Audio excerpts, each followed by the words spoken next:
Assalamualaikum warahmatullahi wabarakatuh. Alhamdulillahi rabbil alamin. Wabihi nasta'inu ala umur dunia waddin. Wassalatu wassalamu ala ashrafil anbiya'i wal mursalin wa ala alihi wa ashabihi ajma'in, amma ba'd. Alhamdulillahi rabbil alamin. Segala puji bagi Allah subhanahu wa ta'ala yang masih memberikan kita nikmatnya sehingga kita bertemu dalam pertemuan kali ini. Salawat serta salam semoga selalu tercurahkan kepada baginda Nabi besar kita Muhammad sallallahu alaihi wasallam. Beliau adalah utusan Allah Subhanahu wa taala sebagai rahmat untuk seluruh alam. Semoga kita kelak di hari kiamat dapat mendapatkan syafaatul uzma dari beliau. Amin amin ya rabbal alamin. Sahabat kemanusiaan yang dirahmati Allah Subhanahu wa taala, insyaallah tema kali ini saya ingin membahas tentang hati. Atau dalam bahasa Arab, hati itu dimaknai dengan kata qalbun.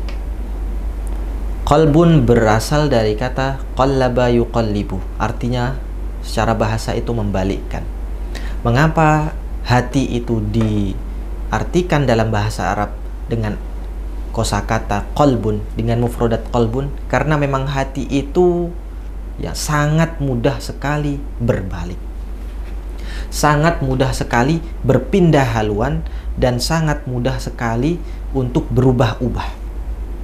Pagi ini hati merasa senang, tiba-tiba nanti siang sudah merasa sedih, tiba-tiba sore berganti lagi menjadi senang lagi, dan lain-lain. Itulah hati. Maka Rasulullah Shallallahu Alaihi Wasallam mengajarkan kita dalam hal kaitannya menjaga hati itu dengan doa yang luar biasa, pendek, singkat, padat, tapi luar biasa. Ya muqallibal qulub. Rasulullah SAW mengajarkan kita doa, ya muqallibal qulub, wahai yang membolak-balikkan hati, tsabbit qulubana ala dinik. Teguhkanlah hati-hati kami di atas ajaran-ajaranmu.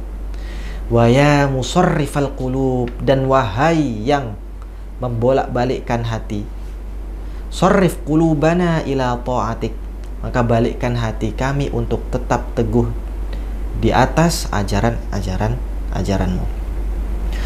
Dr. Majdi Al-Hilali mengutip hadis Rasulullah Sallallahu Alaihi Wasallam menerangkan bahwasannya hati ini memiliki dua macam. Ada hati yang putih bening dan ada hati yang hitam kotor. Rasulullah bersabda, tu'radul fitan 'alal qulubi kal hasiri 'umudan. Fitnah itu akan ditampakkan atau akan dijabarkan atau akan disampaikan, akan dibuka kepada hati-hati itu seperti apa? Seperti kal hasiri umudan, seperti kerikil atau butiran pasir sedikit demi sedikit. Maka fa ayyu qalbin ushribaha nukita fihi nuktatun sauda. Maka hati manapun yang mengambil fitnah itu, maka apa? Hatinya akan berubah menjadi bintikan hitam sedikit demi sedikit. Wa ayyu qalbin ankaraha nukita fihi nuktatun bayda. Dan adapun hati manapun yang mengingkari fitnah tersebut atau cobaan ujian tersebut, maka apa? Nukita fihi nuktatun bayda, maka akan terbintik di dalam hatinya bintik yang putih. Hatta tasir ala qalbain, sampai hati itu terbagi menjadi dua. Ala abyad mithla safa fala tadurruhu fitnatun madamatis samawati wal ard. Maka bagian yang pertama adalah menjadi bagian yang putih bersih, seperti putih bersih kinclong, yang tidak akan terkena fitnah sama sekali. Kemudian apa? Wal akhar aswad murbadan kal kuzi mujakhiyan la ya'rifu ma'rufan wa la yunkiru munkaran. Dan satunya lagi seperti apa? Warna hitam, butek, gelap, yang tidak bisa mengetahui mana yang benar dan tidak bisa mengingkari mana yang salah. Rasulullah menjelaskan dalam dalam hadis ini, hati itu menjadi dua, ada yang putih, ada yang hitam. Sekali kita melakukan maksiat, nukita fihi nuktatun sauda, maka akan terbintik di situ bintik hitam menutupi hati kita.